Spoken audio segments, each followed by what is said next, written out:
In this episode, we talk about how Maharashtra may soon start criminal profiling, similar to what the FBI pioneered in the late 1970s with serial killers like Ted Bundy. We also talk about an increase in Chhattisgarh's tiger population and the reason behind it. But we begin today by talking about the sweeping overhaul of the H-1B visa system done by the United States last week. Hi, I am Niharika Nanda, and you are listening to Three Things, the Indian Express news show.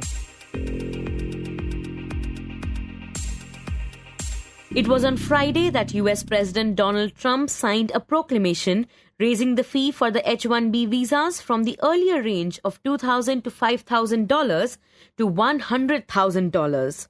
The move is expected to make it prohibitively expensive for tech companies to hire Indian professionals in the US. Here's Commerce Secretary Howard Lutnick speaking to the press about this decision. So the whole idea is no more will these big tech companies or other big companies train foreign workers. They have to pay the government $100,000, then they have to pay the employee. So it's just not economic. The company needs to decide, is that person valuable enough? Or they should head home and they should go hire an American. So either the person is very valuable to the company and America, or they're going to depart and the company's going to hire an American, and that's the point of immigration. Hire Americans and make sure the people coming in are the top people. Stop the nonsense of letting people just come into this country on these visas that were given away for free. President is crystal clear. Valuable people only for America. Stop the nonsense. And remember, the country... That's, of course, US President Donald Trump, who was also addressing the media regarding the move. The country would rather not have to pay $100,000, but they'd rather, how do you do that? You hire Americans. So there's an incentive to hire American. But there may be instances... Now, many of you may already know that Indian professionals have been the biggest beneficiaries of H-1B visas, and so this latest hike is expected to hit them hard, especially since companies like Infosys, TCS and HCL have relied heavily on these visas to send Indian engineers and STEM workers to the US. In this segment, we speak to the Indian Express's Diplomatic Affairs editor Shubhajit Roy about what this move means for tech companies and for the already strained India-US relationship. Shubhajit, for those of who don't already know about it, can you tell us a bit about the H-1B visa and how it has been used over the years?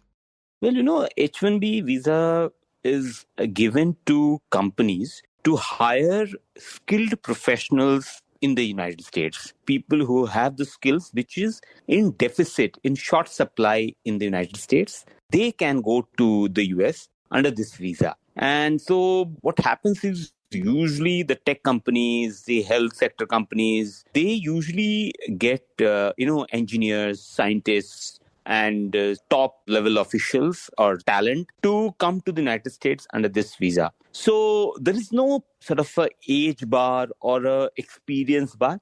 It is essentially the assessment of the company that how skilled is that person and is he or she skilled enough to be in the United States to do the job for which United States doesn't have that level of talent.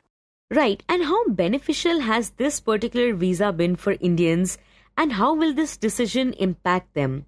Also, how many people is this expected to impact? Well, so Indian-born workers or professionals are essentially make up over 70% of all H-1B beneficiaries. So they will be the hardest hit. And China is a distant second. So about, I think, 11 or 12% or 13%, depending on year to year, it differs. And then there are other countries. So you can imagine, because the Indian sort of scientific community or the engineering community is employed by the companies which are the American companies or Indian companies who are in that space. So there is no clear estimate, but you can say 65,000 to 85,000 visas are granted every year. And they're usually given for 3 years and they're renewable for another 3 years. So, I mean, it's safe to say that it would be in a couple of lakh, at least a few lakhs of lack of people who would definitely be in the United States currently, who would be on H-1B visa. And Shubhajit, could you also tell us how exactly these visas were being granted? Yeah, so, the companies essentially bid for it, and there's a lottery system under which they get these visas allotted to them. And usually Amazon, TCS, Meta, Microsoft, all these companies are usually the top companies which essentially hire people with H-1B visas. And earlier the processing fee was about $2,000 to $5,000, $6,000. That was the range of the money that was charged by the US government for these H-1B visas. And now that has been increased to 100,000 US dollars, which roughly translates to about 88 lakh rupees if you convert it on today's conversion rate. Earlier, the US administration, especially Commerce Secretary Lutnick, he said that it will be annual. But later, the White House press secretary, she has clarified that this is a one-time fee. This is not an annual fee. So that's where we are right now to understand the lay of the land. But Shubhajit, why has the US taken this decision? Why increase the fee to 100,000 US dollars? So the US administration under President Donald Trump has made this point that there are enough American workers who are in the United States to do those jobs, for which the Indian professionals are being hired, are going to the United States to work. So they are making the contention that the American companies or the Indian companies which are hiring talent from India or any other country should hire local talent, local workers, American workers, because the American workers or professionals are not getting those jobs and they're being replaced by the Indian professionals. That is the argument of the US administration. And this is linked to the broader crackdown against immigration in the United States, which has been a very politically sensitive and polarizing hot button issue in the United States. So what has happened is that the Indian side feels that this argument doesn't fly because these workers who are going there, these professionals who are going there, are not exactly replacing the American workers, but they're complementing them. Firstly, because their salaries are comparative to an American professional is lower.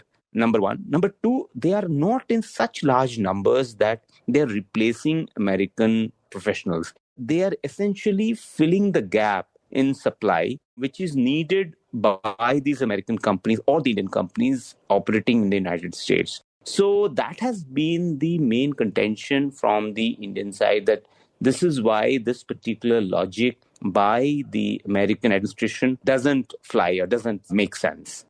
And the US administration has also been saying that IT firms have manipulated the use of the H-1B visa. So could you tell us more about this accusation?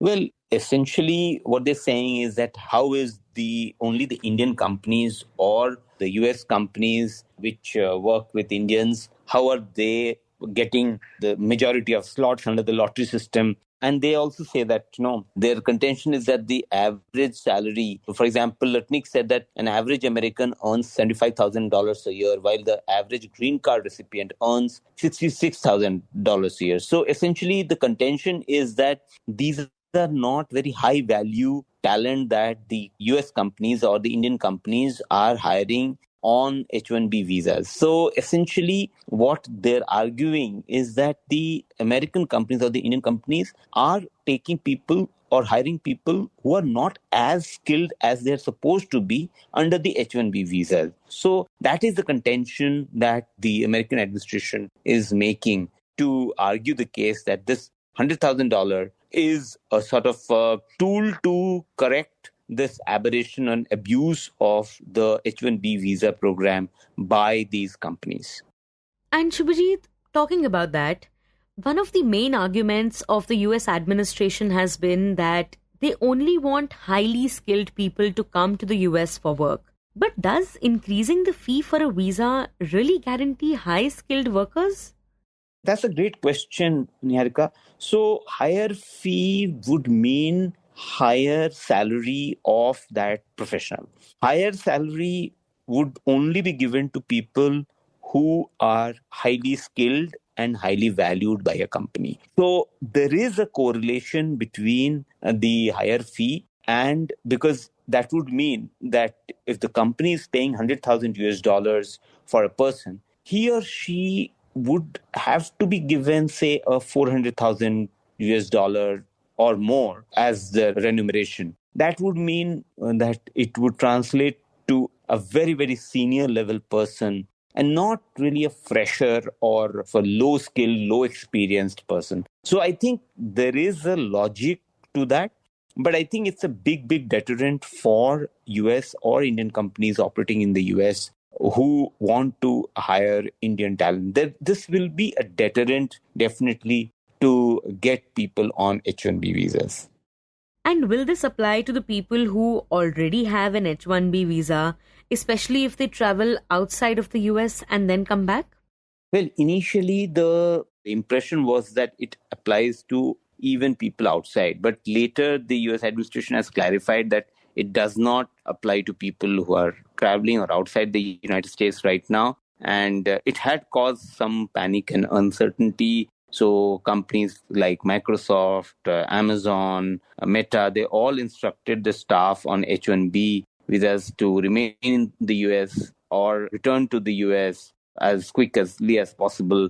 So there was sort of panic. We saw people trying to deboard from their flights bound for India or getting out of the US. We saw the surge in last minute flight bookings to the US from India. So this did cause a lot of panic and uncertainty, and still it is unfolding. So we have to see how this plays out amongst these professionals who are on H-1B visas. And we understand that there is another way by which foreign professionals can work in the US, and that is through the Gold Card. Can you tell us about that? So, Trump signed this executive order titled the Gold Card. This is aimed at setting up a new visa pathway for foreigners of extraordinary ability. That's what it says, who are committed to supporting the United States.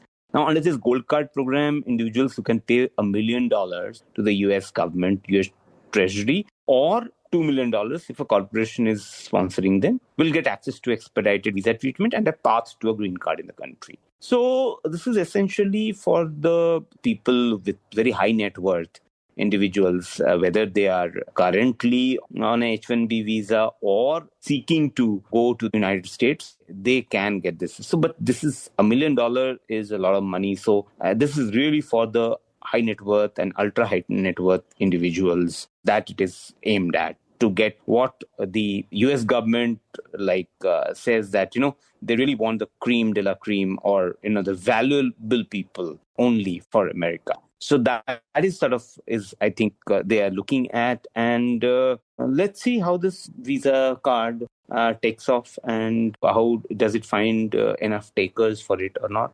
And Shubhajit, this decision regarding the H-1B visas, will it impact the current trade negotiations between India and US and the overall relationship between the two nations? Well, this obviously, causes a shadow on the trade talks in the US next week. We know that Commerce Minister Piyush Goyal is expected to travel to the United States in the coming week, and the negotiations will begin after President Trump and Prime Minister Modi, they had a conversation last week. But this strikes at the services sector, this 100,000 fee for H-1B visas. This strikes at the heart of the American dream for a lot of middle-class aspirational Indians. So Indians would definitely take it up with the American counterparts while negotiating the trade deal that, if they want market access in India and wants India to open up certain sectors, it should also treat the services sector with much more consideration and much more, in a generous manner, and not make it difficult for Indian professionals and their mobility to the United States. So I think that will be a key ask from the Indian side. And that would also be part of the negotiations as well if the US side really pushes on this particular issue of restrictions on services. And next, we turn our attention to the world of crime. Many of us have grown up reading books or watching shows about American FBI agents profiling and tracking serial killers. From the classic Silence of the Lambs to the more recent series like Mindhunter, which is actually based on the real-life work of FBI Special Agent John Douglas. Douglas had spent years visiting US prisons and interviewing serial killers and sex offenders like Ted Bundy, and later wrote about them in his book Mindhunter inside the FBI's elite serial crime unit. Now it turns out among the people who grew up reading his work, once an MBBS student is now looking to replicate this kind of a program in Maharashtra's prisons. To tell us more about this initiative, my colleague Shashank Bhargava speaks to the Indian Express's Mohamed Thaver. Mohamed, tell us whose idea was this? Who came up with the plan that we should replicate profiling like this in India? Especially considering that so many of us have been fascinated by the depiction of this kind of work in popular culture. Yeah, so actually the idea was by Atharva Deshpande. He's currently an MBBS student. He's 21 years old. He's from Nagpur, currently doing his MBBS from Mumbai. He, a few years back, like you said, serial killers and all these are really fascinating. And he ended up reading the book Mindhunter, which was written by FBI Special Agent John Douglas, along with a co-author. Now, John Douglas, who had a background in psychology and psychiatry, he would visit several prisons across the US, and he spoke to a lot of these serial offenders, sex offenders, Ted Bundy and other serial killers, and tried to create a psychological profile of these killers, which would help law enforcement agencies to find out what characteristics lead to repeat offenders and things like that. And he wrote the book based on his collections of all the interviews that he had done across these prisons. So Atharva ended up reading the book, and he was quite fascinated by it. And what he did is first he wrote a paper wherein he read up, accessed open source databases of sex offenders, of serial killers across various continents in the past few decades. In fact, in the past, from the 19th and 20th century. And based on that, he submitted a paper, and he felt that, like in the US, there should be a similar study done in India, because the same traits that, the traits that would make someone commit repeat offenses in the US may not be the same in India because of cultural differences. And so he felt that we should have a similar program, and he approached the Home Department. Yeah, and you write that initially his conversations with the Home Department did not work out. So what changed finally?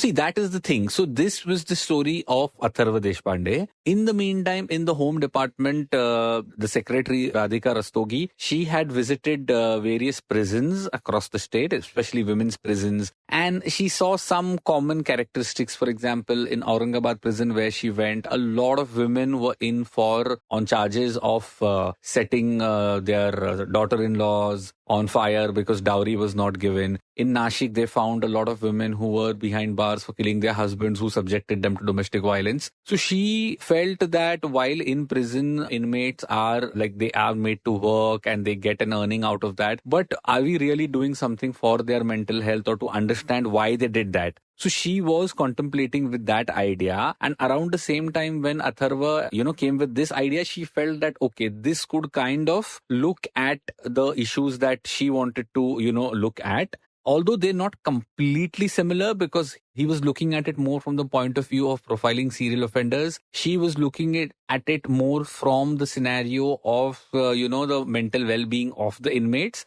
So I spoke to her about it, and she said that, we are hoping that we can start off with this, and it's a 10-year program. So we can start off with this, and eventually we can widen the scope to, include other inmates and what can be done for their mental health and for improvement and for ensuring that these things did not take place again. So in that sense, it came together quite well from both sides, which resulted in the, project eventually being approved. And is the idea that you want to identify such people before they commit crimes? Or is the idea to provide the right kind of counseling to those who are already in prison? To be honest, talking to them, I do feel that the idea still remains a bit vague. So they are looking at creating a profile of these people. They are looking at finding out that what characteristics would lead to someone being a repeat offender so that it does not happen again. They're also saying that it may help with the forecasting of crimes if it can. So even as of now, they have a vague idea of what they want. But once they kind of start interviewing these people, depending upon the information they get, that is the sense I got, that, depending on that, they will be able to further decide on how they are going to use it for the betterment of the inmates. And has this ever been done in India before? So what Atharva told me is that there were some attempts made in Gujarat and a few other states, but nothing long-term that has happened thus far. And Mohammed, the other thing is that if not done in a proper scientific manner and involving the right kind of professionals, does it not have the potential to create problems? For example, can't the prejudices that profilers have creep into the policy that they end up making? And also, what are the challenges of even conducting these kind of interviews in prison? So in this case, it is not as black and white as it seems, because there are a lot of questions that they will have to answer. One, what if an inmate does not want to give an interview? Under trials, inmates also have their rights. What if their defense lawyer says that we don't want you to talk to them? Or whether if anything that they say, whether it can have any value legally, can it impact their trial? So there are a lot of questions which the Home Department, which the government will have to kind of understand and decide about. Also, another question that I had posed was that regarding the capability, because these are MBBS students, like Atharva Deshpande is 21 years old. And I did ask Radhika Rastogi, the IAS officer, that, a lot of people are obsessed with, it's interesting, the serial killing thing, but do they have the capability to carry this out? So what she told me is that, he is doing his MBBS and he is studying psychology. So, that should equip him, but we will have to see how the entire project goes ahead, whether they have the necessary wherewithal and the necessary skill to kind of, interview them and get whatever is needed. So it is not something black and white. There are issues that the government, that the project will have to look at and decide. So because this is at an initial stage, the sense I got is that a lot of stuff they are going to decide on as they go along. So hence the project, that's what the bureaucrat said, that even the methodology about how they're going to do that, a lot of it is at the nascent stage. And this is a 10-year project. So what she was saying is that, it may take us even decades to really get something of value out of this. So, it's more about let's see whether this works out or not kind of a thing. And it's at a nascent stage. So there are a lot of issues that they will have to look into. And now, from diplomatic ties and criminal psychology, we talk about a major conservation project. Back in 2018, Chhattisgarh's Achanakmar Tiger Reserve was facing a steep decline in its tiger population.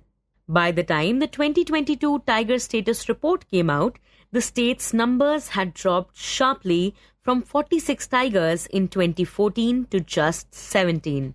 This was a big decline. And meanwhile, the neighboring state of Madhya Pradesh was seeing the opposite trend, with its tiger population rising from 308 to 785 in the same period. But then, something changed in Chhattisgarh, and it was all centered around a tigress named Jhumri. Jhumri is a tigress who in 2018 came to Chhattisgarh's Achanakmar Tiger Reserve from neighboring Bandhavgarh Tiger Reserve in Madhya Pradesh. That's the Indian Express's Jay Prakash S. Naidu, who reports on the state for the paper. So she completed a journey of 400 kilometers, walking through fragmented forests, hilly terrains, and human inhabitations. So at this time, around 2018, the tiger population was just 19 in the entire Chhattisgarh. And it was around this time that officials at Achanakmar Tiger Reserve, which then had only 5 tigers left, decided to step up their efforts to revive the big cat population.